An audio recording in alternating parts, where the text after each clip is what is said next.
দেখুন কত সুন্দর দেখতে হয়েছে, আর একদম নরম তুলতুলে। দেখুন, দেখছেন কি দারুণ দেখতে লাগছে না পিঠেগুলো?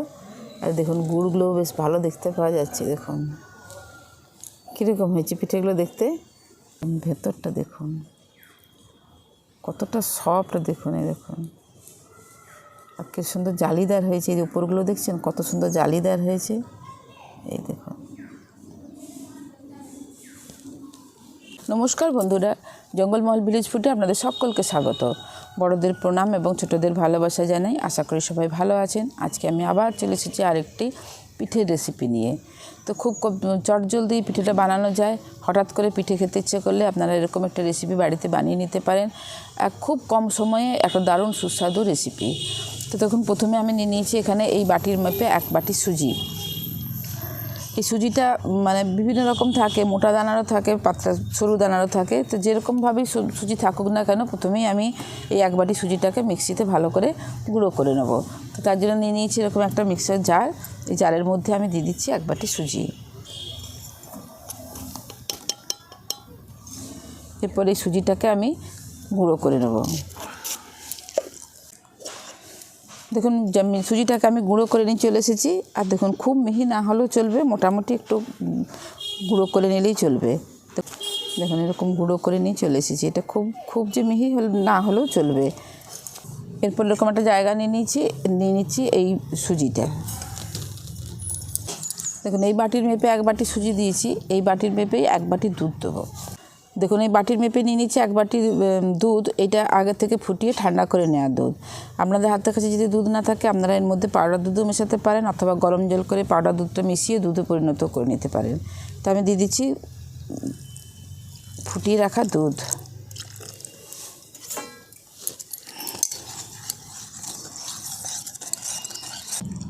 সামান্য পরিমাণে দিয়ে দিচ্ছি নুন। যে কোনো মিষ্টি রেসিপিতে দেখবে একটু নুন দিলে কিন্তু মিষ্টিটা ভালোই লাগে খেতে। যদিও এটা মিষ্টি রেসিপি নয়, পিঠের রেসিপি, কিন্তু তো মিষ্টি পিঠে তো তাতেও কিন্তু নুন একটু দিতে হয়। তো দেখুন ভালো করে এটা মিশিয়ে নিয়েছি। এরপর এটাকে আমি রেখে দিচ্ছি। দেখুন যেহেতু চটজলদি আমি পিঠেটা বানাবো, সেহেতু দেখুন এখানে আমি নিয়ে নিয়েছি নারকেল কোড়া। এই নারকেল কোড়াটাকে আমি আর পুর বানাবো না, এর মধ্যেই আমি গুড় দিয়ে মেখে নেবো। তো এখানে নিয়ে নিয়েছি ওই জন্য খেজুরের গুড়। দেখুন যেহেতু আমি ঝটপট পিঠেটা তৈরি করার একটা রেসিপি আপনাদের সঙ্গে শেয়ার করছি, এই জন্য দেখুন এখানে নিয়ে নিয়েছি নারকেলের কোড়া। কিন্তু নারকেল কোড়াটাকে আমি আর পুর তৈরি করব না। এই নারকেল কোড়াটার মধ্যেই আমি দিয়ে দেবো খেজুরের গুড়। এখানে নিয়ে নিয়েছি খেজুরের গুড়। এই খেজুর গুড়টা দিয়ে নারকেল কোড়াটাকে আমি ভালো করে মেখে নেব। আপনারা ইচ্ছা করলে কিন্তু এটাকে মানে পুর বানিয়ে নিতে পারেন।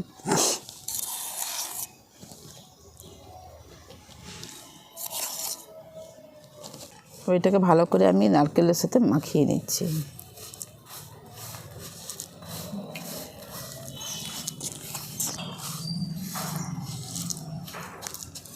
দেখুন খুব ভালো করে আমি এটাকে মেখে নিয়েছি। এরপর এটাকে আমি এক সাইডে সরিয়ে দিচ্ছি। খুব বেশিক্ষণ রেস্টে রাখার দরকার নেই, যতক্ষণ আমি এটাকে মেখে নিলাম এই পর্যন্ত রাখলেই যথেষ্ট। এবার সুজিটাকে আমি ভালো করে মাখিয়ে নিচ্ছি। এবার এই সুজির মধ্যেই আমি দিয়ে দিচ্ছি 1/2 চামচ বেকিং পাউডার। এই 4 চামচের 4 ভাগের 1 ভাগ দিয়ে দিচ্ছি খাবার সোডা। এবার এইগুলো সমস্ত কিছু আমি খুব ভালো করে একসঙ্গে মিশিয়ে নেব।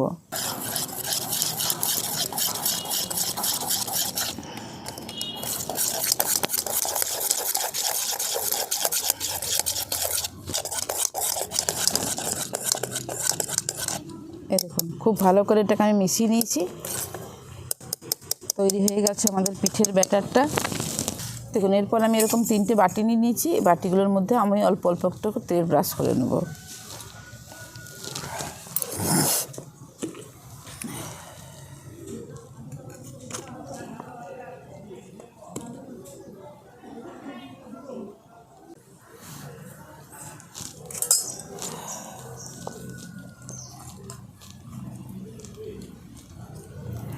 দেখুন খুব ভালো করে তেল ব্রাশ করে নিয়েছি।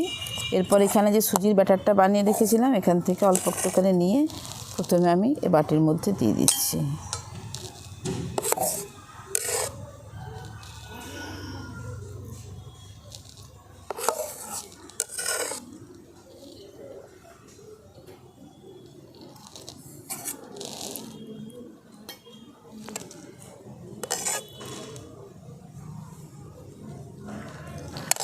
এবার দেখুন এখানে যে পুরটা বানিয়ে রেখেছিলাম, এবার এর মধ্যে অল্প একটু একটু করে দিয়ে দেবো।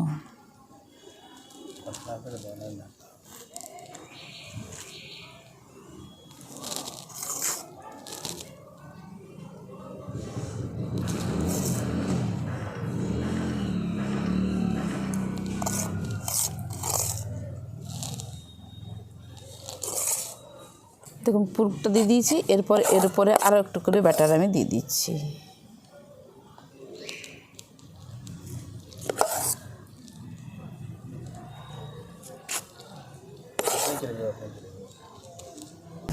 দেখুন সবগুলো পিঠে আমি রেডি করে নিয়েছি এই বাটিতে। এরপর বাটিটাকে এরকম করে একটু ধরে আর নাড়িয়ে দিচ্ছি সেট হয়ে যাওয়ার জন্য। রেডি করে নিয়েছি, এরপর উনুনটা ধরিয়ে নিচ্ছি।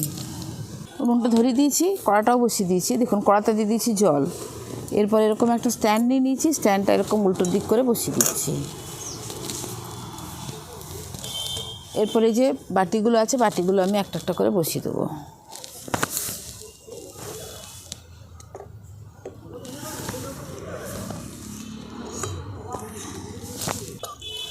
এরপর এটাকে আমি চাপা দিয়ে দিচ্ছি।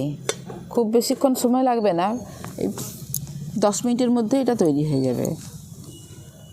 মানে শীতকালে যদি পিঠে খেতে ইচ্ছে করে খুব কম সময়ের মধ্যে একদম মানে সামান্য কিছু উপকরণেই এরকম একটা পিঠে বানিয়ে নেওয়া যায়, এবং এটার ঝামেলাও খুব কম। আর যারা নতুন পিঠে করতে শিখছেন তাদের পক্ষে তো খুবই সহজ একটা রেসিপি। দেখুন মিনিট 10 হয়ে গেছে, এরপর আমি ঢাকাটা খুলে দেখে নিচ্ছি। তখন পিঠেগুলো একদম ফুলে ডবল হয়ে গেছে, কত সুন্দর ফুলে গেছে না। এরপর ঠিক হয়েছে নাকি দেখার জন্য আমি এরকম একটা ছুরি নিয়েছি, এবার ছুরিটা ঢুকিয়ে দেখে নেব। দেখুন ছুরিটার গায়ে কিন্তু একটুও লেগে নেই, তার মানে আমাদের এই পিঠেটা কমপ্লিট হয়ে গেছে। এরপর এটাকে আমি নামিয়ে নেব।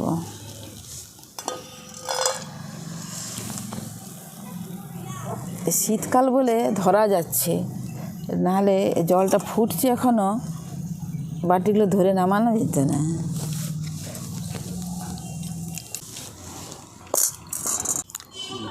একটুখানি ঠান্ডা করে নেব।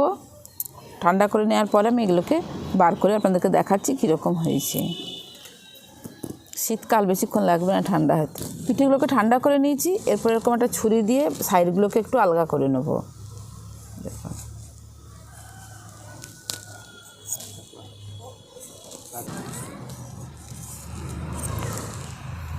এরপরে থালার মধ্যে আমি দিয়ে দিচ্ছি।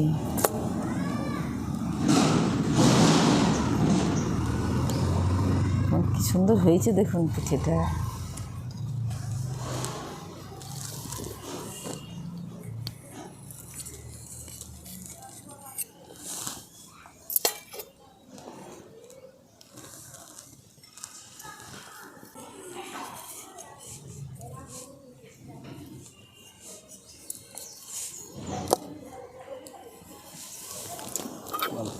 এই দেখুন পিঠেগুলো দেখুন কত সুন্দর দেখতে লাগছে না, আর কতটা দেখুন কত সুন্দর দেখতে হয়েছে, আর একদম নরম তুলতুলে। দেখুন দেখছেন কি দারুণ দেখতে লাগছে না পিঠেগুলো। আর দেখুন গুড়গুলো বেশ ভালো দেখতে পাওয়া যাচ্ছে। দেখুন কীরকম হয়েছে পিঠেগুলো দেখতে। তৈরি হয়ে গেল 10 মিনিটেই সুজির একদম ভাপা পিঠে, দারুণ সুস্বাদু। আর কতটা নরম এবং স্পঞ্জি হয়েছে সেটা তো দেখালাম, আমি আর ভেঙে দেখাচ্ছি আপনাদেরকে ভেতরটা কীরকম হয়েছে। কি সুন্দর দেখতে লাগছে না। এই দেখুন ভেতরটা দেখুন কতটা সফট, দেখুন এই দেখুন। আর কি সুন্দর জালিদার হয়েছে, এই উপরগুলো দেখছেন কত সুন্দর জালিদার হয়েছে। এই দেখুন